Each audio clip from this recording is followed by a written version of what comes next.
Subscribe करा, like करा, share करा. फक्त रंगतारा न्यूज. बेल आयकॉन दाबायला विसरू नका.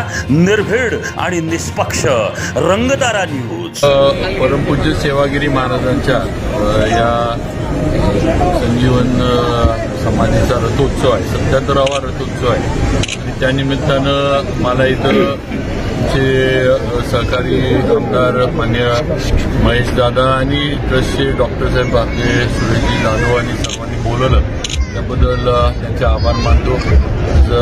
सेवागिरी महाराजांचा आशीर्वाद घेऊन महाराष्ट्रात पुढं काम करण्याला सुरुवात ही तुम्ही सगळ्यांनीच केली आहे आणि नक्कीच आज ज्या जबाबदाऱ्या राज्यामध्ये मंत्री म्हणून माझ्यावर दिल्यात या जबाबदारीच्या माध्यमातून आणि माझ्या विभागाच्या माध्यमातून या देवस्थान आणि पुसेगाव गावासाठी जे काही सुविधा देता येईल तो प्रयत्न माझा राहील.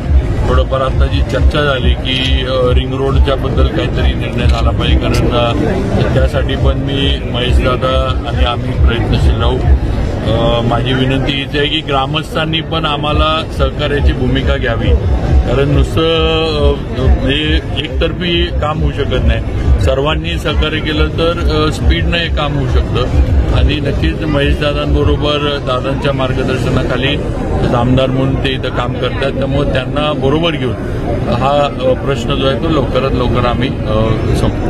बाबा या ठिकाणी आपण कोरेगावमध्ये सुद्धा जी होणारी कोंडी आहे ती कारखान्याची जी ऊस वाहतूक चालू होती त्याच्यातनं जास्त होती.